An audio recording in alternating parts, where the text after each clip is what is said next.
لیکن رب ذوالجلال اپنے بندوں کو اپنی قدرت کا مظہر بنا دیتا ہے. اگر کوئی کہتا ہے کہ معیار الوہیت یہ ہے کہ مددگار ہونا، تو میں کہتا ہوں بدر میں فرشتے بھی مدد کرنے آئے تھے. مددگار ہونا آیات قرآن سے ثابت ہے. اب یہ توحید نہیں کہ کسی دور میں تو توحید ہو اور کسی دور میں وہ شرک بن جائے. جو توحید ہے ہمیشہ توحید ہے، جو شرک ہے وہ شرک ہے. بدر کے میدان میں جب فرشتے مدد کر رہے تھے تو اس وقت بھی توحید توحید ہی تھی، یہ شرک نہیں تھا. تو کیسے توحید ہے؟ اگر معیار الوہیت مددگار ہونا ہوتا تو پھر فرشتوں کو کبھی مددگار نہ بنایا جاتا، چونکہ الوہیت مجازی نہیں ہوتی، الوہیت عطائی نہیں ہوتی. اگر فرشتے بدر میں مددگار بن جائیں اور یہ قرآنی فیصلہ ہو اسے شرک نہ کہا جائے تو پھر ماننا پڑے گا اللہ کا کوئی بندہ اللہ کی اذن سے اگر مددگار ہے تو یہ قرآن کا فیصلہ ہے، لوگوں کا گھڑا ہوا دین نہیں ہے. اس سلسلہ میں یہ بات ذہن میں رکھیں، میرے رب کی ذات میں بھی کوئی شریک نہیں ہے اور میرے رب کی صفات میں بھی کوئی شریک نہیں ہے. شاید کوئی سوچ رہا ہو تم تو کہتے ہو اللہ بھی مشکل کشا ہے، اللہ تعالیٰ کے نبی علیہ السلام بھی مشکل کشا ہے، تم رب کو بھی مانتے ہو، تم داتا صاحب کو بھی داتا کہتے ہو.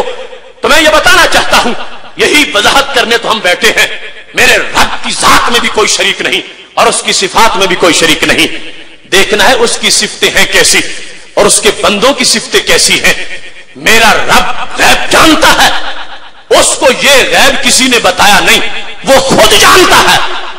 اور میرے نبی علیہ السلام جانتے ہیں تو رب کے دینے سے جانتے ہیں.